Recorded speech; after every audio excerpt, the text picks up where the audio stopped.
Robinson.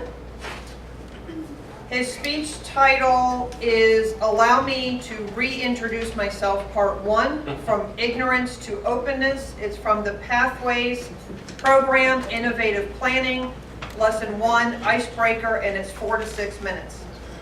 Cedric Robinson recently rejoined Toastmasters and is excited to get started again. This is part 1 of his icebreaker because his life is too epic to be contained in one speech. I know what you're thinking. Is he allowed to do that? Please welcome Cedric Robinson.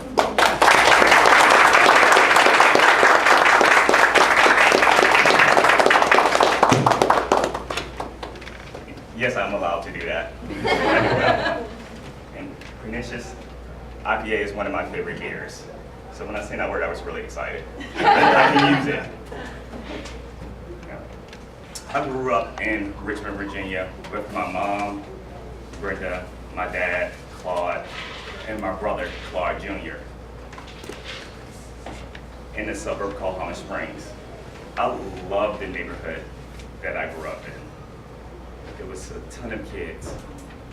We used to ride bikes, swim, play sports. As I got older, my focus changed to more organized sports, dating girls, getting arrested a couple times. Who knew it was a bad idea to let an 11-year-old drive? My 16-year-old brother didn't. In high school, I was really smart. I was a terrible student, but I knew everything. Trust me. I knew more than my mom, I knew more than my dad, I knew more than my teachers. I knew I wanted freedom. I knew I didn't want people telling me what to do. And that led me to join the military. In Air Force basic training, you're in a group of 50 men or 50 women that you do everything with. Eat, sleep, fight, shower.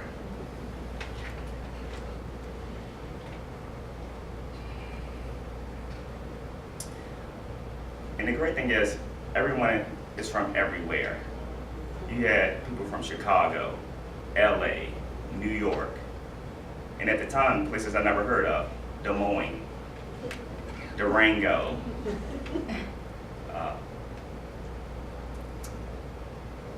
Peoria. And we had all different types of backgrounds. Black, white, Spanish, Asian. We were in a classroom and our drill instructor, in the Air Force we call it training instructor, because we're smart. All 50 of us was in this classroom, and he's up front. And he asked this question. And when he asked the question, I thought it was insane. I was like, why would he ask a question like this? He says, how many people in this room never seen a black person before? I'm like, what? This is year 2000. This is not 1910. One hand goes up. Another hand goes up. We had 3 people in our flight that never interacted with a black person. And I'm about to spend the next 60 days with them. My first thought was, Toto, I got a feeling we're not in Kansas anymore. And my second thought was, that guy who raised his hand, I think he's from Kansas.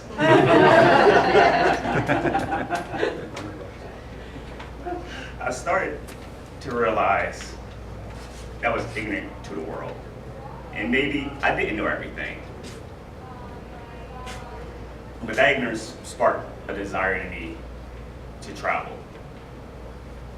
Any friend I met in the military, I would go to their hometown. You from California? Cool, I always wanted to see the redwoods. You from Florida? Awesome, I always wanted to go to South Beach. You from Kansas? I guess that openness to experience different cultures has changed my life. If I wouldn't have the business I have now. I wouldn't have my kids. I wouldn't be in Toastmasters if I stayed in my little bubble. And I wouldn't be able to live an epic life. Thank you. Part one is done.